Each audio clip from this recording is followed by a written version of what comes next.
हर हर महादेव। श्री शिवाय नमस्तुभ्यम। श्री शिवाय नमस्तुभ्यम। श्री शिवाय नमस्तुभ्यम। श्री शिवाय नमस्तुभ्यम। श्री शिवाय नमस्तुभ्यम। श्री शिवाय नमस्तुभ्यम। श्री शिवाय नमस्तुभ्यम। श्री शिवाय नमस्तुभ्यम। श्री शिवाय नमस्तुभ्यम। भोला सब दुख काटो हमारा, हे शंभो सब दुख काटो हमारा। शिव शंकर जपू तेरी माला, बाबा भोला जपू तेरी माला के भोला सब दुख काटो हमारा। हे विश्वनाथ सब दुख काटो हमारा।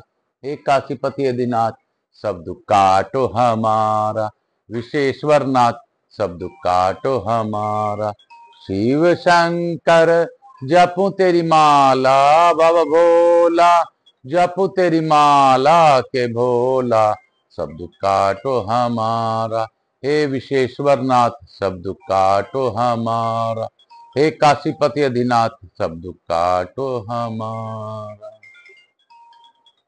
हे बाबा, मैं आपसे प्रार्थना पूर्वक अनुरोध करता हूं कि आप ही इस सृष्टि को चलाने वाले हैं, आप ही इस सृष्टि का निर्माण करने वाले हैं, आप ही जगत के पालक हैं। मैं प्रथम पूज्य देव गणपति गणेश जी महाराज का आह्वान करता हूं, उनसे प्रार्थना करता हूं कि आप इस कथा स्थल पर पधार कर आवाहित समस्त देवी देवताओं को आने का मन। मैं अपने भोलेनाथ मैया पार्वती को अनुरोध करता हूं कि गौर बिंदोरा का आसन ग्रहण करें और इस कथा का श्रवण कर हमें अनुग्रहित करें। मैं यहाँ के स्थान देवता, वास्तु देवता, ग्राम देवता, क्षेत्रपाल देवता, समस्त देवी देवताओं का आह्वान करता हूँ। उनसे प्रार्थना करता हूँ कि स्कंद पुराण की इस कथा पर पधार कर सबको अपना आशीर्वाद प्रदान करें, कथा का श्रवण करें। मैं अपने विश्वनाथ जी से निवेदन करते हुए, हे बाबा विश्व का कल्याण कीजिए, जो भी इस कथा को ऑनलाइन श्रवण करे उन पर कृपा बनाए रखिए। मैं प्रथम पूज्य देव गणपति गणेश जी महाराज और समस्त देवी देवताओं को साक्षी मान उनसे प्रार्थना पूर्वक निवेदन करता हूं कि हे बाबा, हे भोलेनाथ, आप ही हैं जो सबका सृष्टि का पालन करते हैं, आप ही रचना करते हैं, आप ही यह सृष्टि रचते हैं। आप ही के मन में जो भी उत्पन्न होता है वही हम सब इंसान करते हैं। हे बाबा, सब पर अपनी अखंड कृपा बनाए रखिए, यही सत्य है और आप ही कर सकते हैं, करवा सकते हैं, सुन सकते हैं, सुना सकते हैं। हमसे जिस प्रकार कथा आपको सुननी है वैसा सुन ले, जैसा सुनानी है वैसा सुना दे। मैं आकाश राजगढ़िया बंसल गोतुत्पन्न हम उमा शंकर नारायणी देवी कांतारा जिले का पुत्र, सांवरिया बाबा महामंडलेश्वर चतुर्थ संप्रदाय मेरे गुरु, और उनको मनन करते हुए उनकी आज्ञा लेकर आज की कथा प्रारंभ करूंगा। मैं पंडित प्रदीप जी मिश्रा को भी धन्यवाद देता हूं कि उन्होंने मुझे प्रेरणा देकर इस कथा की ओर अग्रसित किया। उनको मैं जितना भी धन्यवाद दूं कम है, क्योंकि उनकी कृपा से मैं यह शिव कृपा प्राप्त कर पा रहा हूं। मैं उनका अभी कथा हम रायपुर के छत्तीसगढ़ में चल रहा है, जो महादेव घाट ममलेश्वर है, तो उसमें बाबा की कृपा से सभी लोग इस भीषण गर्मी में भी कथा का श्रवण कर रहे हैं। यह मेरे भोलेनाथ की ही कृपा है। कथा जितने लोग उतने बातें, उतने मुख उतने बातें। कथा तो यही है, हरि अनंत, हरि कथा हरि अनंत, हरि एका, कि हरि अनंत बताने वाले, हरि का कथा अनंत बताने वाले हैं। शिव महापुराण भी अनंत बताने वाले हैं। लेकिन सत्य में पंडित प्रदीप जी मिश्रा ने जिस प्रकार सभी मंदिरों में भीड़ लगा दी, यह उनके ही सानिध्य में, उन्हीं के ही कृपा से हो पाया। हे भोलेनाथ, पंडित प्रदीप जी मिश्रा सभी को ज्ञान दे रहे हैं और सभी को उचित मार्ग दिखला रहे हैं। आप उनको इस कार्य के लिए हमेशा उन पर कृपा बनाए रखिए। हे बाबा, मुझ पर, मुझसे जुड़े मेरे बंधु बांधव, हित नातेदार, जिसने मुझे एक बार भी देखा, सब पर अपनी अखंड कृपा बनाए रखिए। मेरे व्यवसायी गण, मेरे साझेदार, सब पर अपनी अखंड कृपा बनाए रखिए। इसी के साथ आज स्कंद पुराण की कथा मैं प्रारंभ करूंगा। कालहर दुखहर दारिधर कष्टहर हर हर महादेव शंभो शंभो शंभो। हे बम बम भोला नाचे मेरा बोला, बम बम भोला हर हर महादेव। श्री शिवाय नमस्तुभ्यम। आज केदारनाथ और बद्री विशाल का महाप्रसाद मेरे पास आया है। यह बद्री विशाल का प्रसाद है जो मेरा पुत्र सागर आज केदारनाथ और बद्रीनाथ की यात्रा कर आया है। यह बाबा की कृपा है कि आज मेरे सम्मुख यह प्रसाद आया है और हम लोग इसका देख रहे हैं, दर्शन कर रहे हैं। और मैं इसका बाबा का ही धन्यवाद जितना दूं उतना कम। मैं इस प्रसाद को पा रहा हूं और आपको भी पाने के लिए आप पर भी कृपा बनी रहे, ऐसा विचार कर कर मैंने भी इसका सेवन किया। क्योंकि कथाओं में कही गई है जब भी प्रसाद आए तो उसको सबसे पहले सेवन करना चाहिए, क्योंकि उसका मान रखना चाहिए। किसी तीर्थ से अगर भगवान ने हमें प्रसाद अर्पण करवाया है, घर पहुंचवाया है, तो मेरे प्रभु की बहुत बड़ी दया है हम लोगों पर, ऐसा मानना चाहिए। मैं बाबा भोलेनाथ का मनन करते हुए और गंगा स्नान करते हुए आज स्कंद पुराण की कथा प्रारंभ करता हूं। हम लोगों ने कल शिवजी के वीरभद्र के बारे में जाना कि कैसे कैसे शिवरात्रि के व्रत से उसने वीरभद्र हुआ और किस प्रकार वो राजा हुआ, कैसे बीता। तो शिवरात्रि का कल बहुत ही अभूतपूर्व प्रसंग स्कंद पुराण के इस दृश्य में आया। मेरे भोलेनाथ की कृपा आप सबों पर बनी रहे। शिवरात्रि का महत्व जानने के लिए कल की मेरी कथा आप जाने, देखें, सुने। आपको कल का शिवरात्रि का कथा आपको मिल जाएगा। आज हम लोग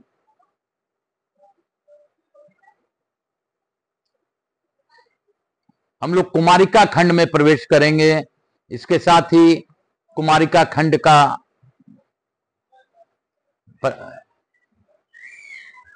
श्रवण करेंगे। बोलो कि शिव काशी शिव काशी, काशी काशी शिव काशी, मोक्ष नगरी काशी की जय। बोलो विश्वनाथ की जय। हर हर महादेव, हर हर गंगे, हर हर गंगे। मुनियों ने पूछा, विशाल नेत्रों वाले सूर्य जी, दक्षिण समुद्र के तटों पर जो 5 तीर्थ हैं उनका वर्णन कीजिए, क्योंकि मुनि लोग उन तीर्थों को अधिक चर्चा करते हैं। उग्र श्रवा बोले, मुनिवरों, इस विषय में पहले नारद जी ने जो अर्जुन की आश्चर्यमयी कथा कही है उसे मैं आप लोगों को विस्तार पूर्वक कहूंगा। पूर्व काल की बात है, कुछ कारणवश अर्जुन 12 वर्षों तक तीर्थ यात्रा के लिए निकले थे। वे मणिपुर होते हुए दक्षिण समुद्र के तट पर वहां के 5 तीर्थों में स्नान करने के लिए आए। ये तीर्थ वे ही हैं जिन्हें उस समय भय के मारे तपस्वी लोग स्वयं भी छोड़ चुके थे और दूसरे को भी वहां जाने से मना करते थे।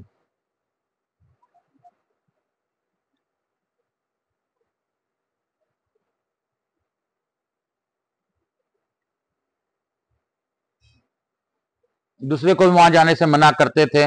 उनमें पहला कुमारेश तीर्थ है जो मुनियों को प्रिय है। दूसरा स्तंभेश तीर्थ है जो सौभद्र मुनि को प्रिय है।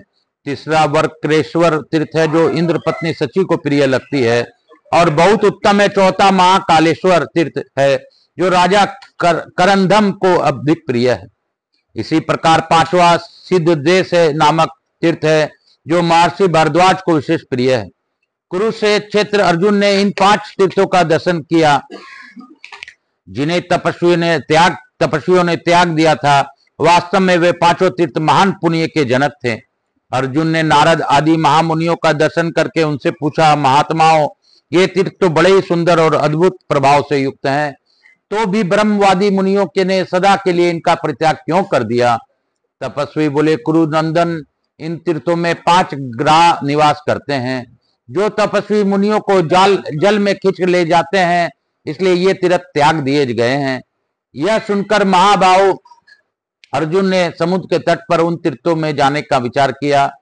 तब उनमें तपस्वी महात्माओं ने कहा, अर्जुन, वहां तुम्हें नहीं जाना चाहिए। ग्राहों ने बहुतेरे राजाओं तथा मुनियों को मार डाला है। तुम तो 12 वर्ष तक अनेक तीर्थों में स्नान कर चुके होगे, फिर इन 5 तीर्थ में तुम्हें क्या लेना देना है? दीपशिखा पर जल मरने वाले पतंगों की भांति इन तीर्थों में प्राण देने के लिए न जाओ।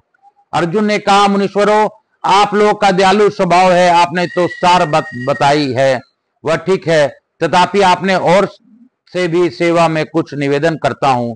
जो मनुष्य धर्माचरण की इच्छा से कहीं जाता हो, उसे मना करना महात्माओं के लिए भी उचित नहीं है। जीवन बिजली के चमक के समान क्षण भंगुर है, वह यदि धर्म पालन के लिए चला जाता है, नष्ट हो जाता है तो जाए, इसमें क्या दोष है। जिनके जीवन धन, स्त्री, पुत्र, खेत और घर धर्म के काम में चले जाते हैं, वे ही इस पृथ्वी पर मनुष्य कहलाने के अधिकारी। तपस्वी बोले, पार्थ, तुम इस प्रकार धर्माचरण करते हुए तुम्हारी आयु बड़ी हो और धर्म के तुम्हारा अनुराग निरंतर बना रहे, जाओ अपना मनोरथ सिद्ध करो। मुनियों के ऐसा कहने पर अर्जुन ने उन सबको प्रणाम किया और आशीर्वाद ले सौभद्र महर्षि के उत्तम तीर्थ में जाकर स्नान किया। इसी समय जल के भीतर रहने वाले महान ग्रह ने नरश्रेष्ठ अर्जुन को पकड़ लिया।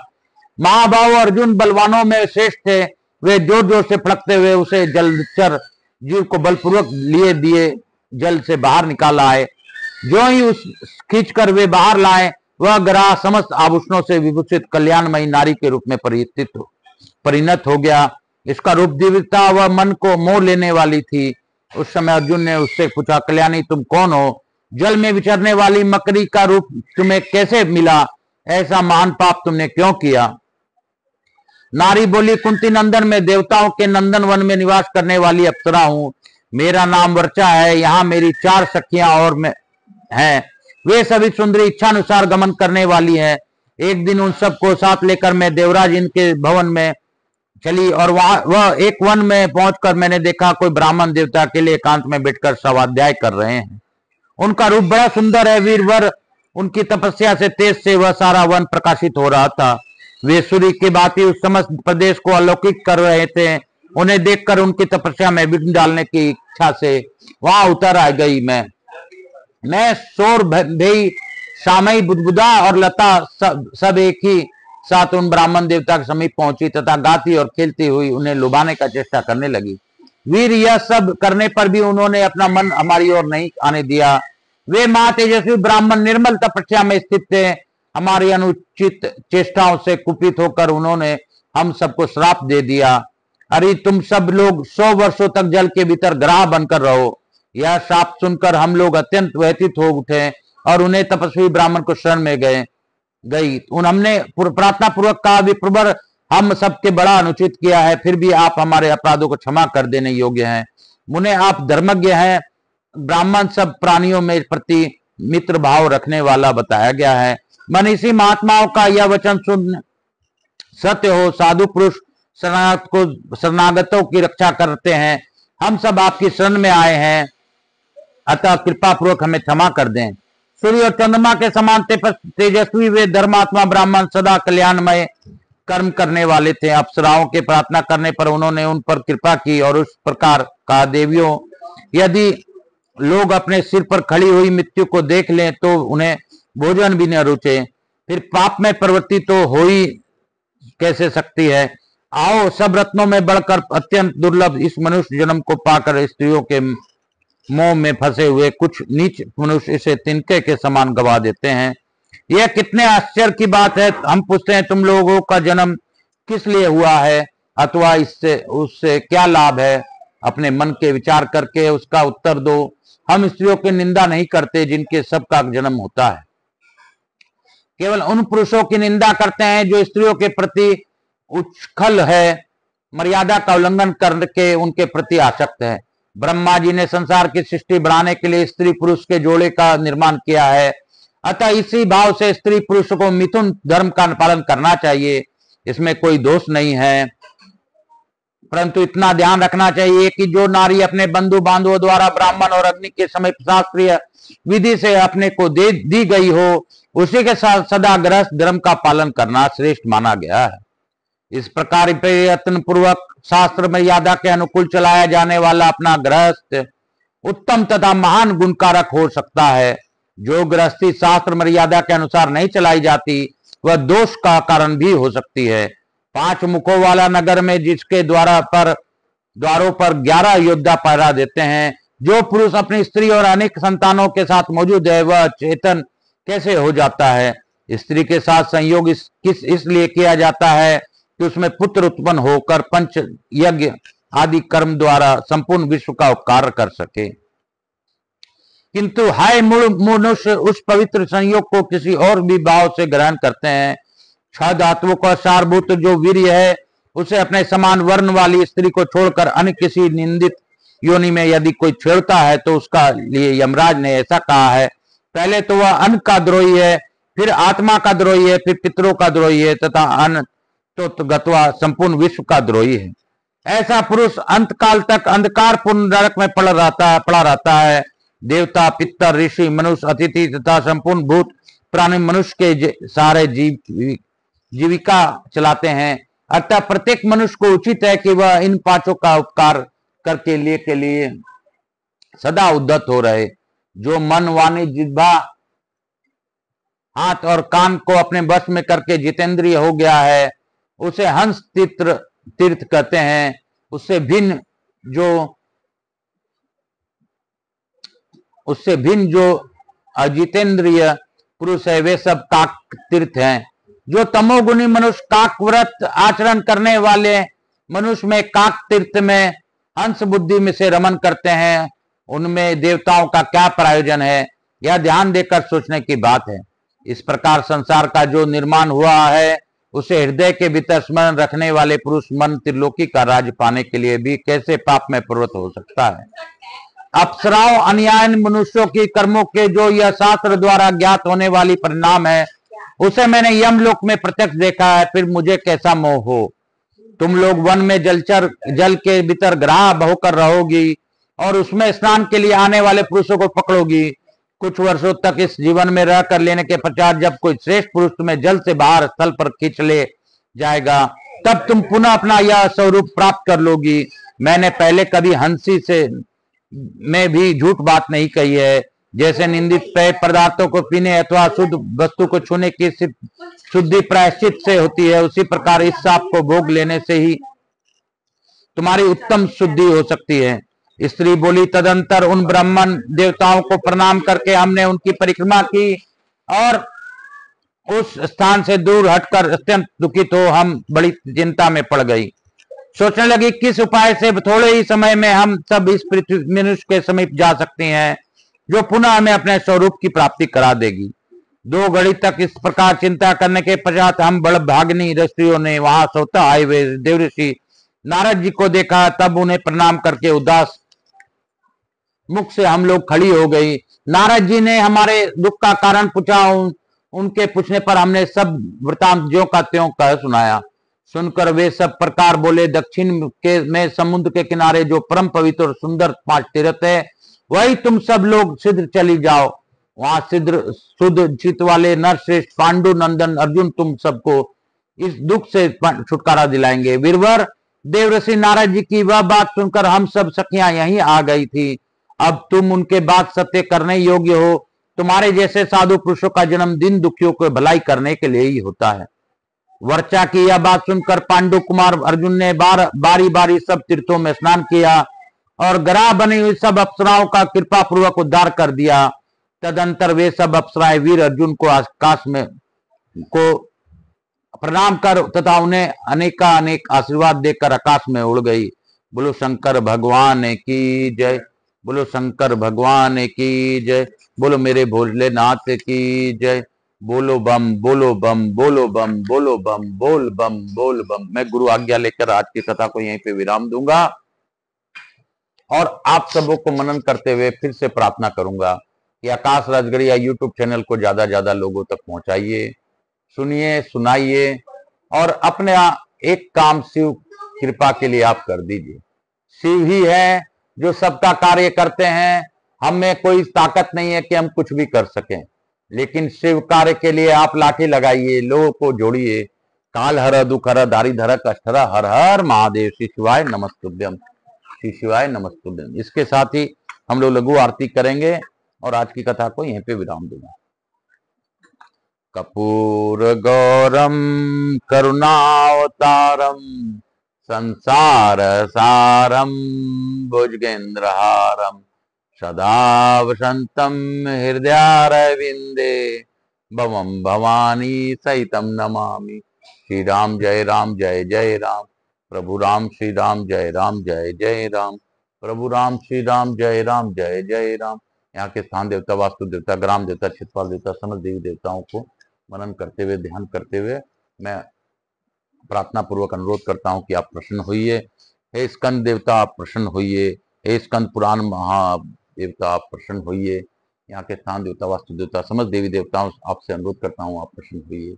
भक्त वत्सलाय नमो नमः, श्री शिवाय नमस्तुभ्यम, हर हर महादेव। हर चितलीकरण अहम करिष्यत, हर हर महादेव, हर हर महादेव, हर हर महादेव, घर घर महादेव, हर हर महादेव, घर घर महादेव। श्री शिवाय नमस्तुभ्यम, हर हर महादेव, श्री शिवाय नमस्तुभ्यम। मातृदेवी भव, पितृदेव भव, सब पितृ देवताभ्याम नमो नमः। हर हर महादेव, श्री शिवाय नमस्तुभ्यम। हे भोला सब दुख काटो सभी का, हे विश्वनाथ सब दुख काटो सभी का। शिव शंकर जपू तेरी माला, बाबा बोला जपू तेरी माला के भोला, सब दुख काटो सभी का। हर हर महादेव, घर घर महादेव, हर हर महादेव, घर घर महादेव, हर हर महादेव, घर घर महादेव। बम बम बम बम।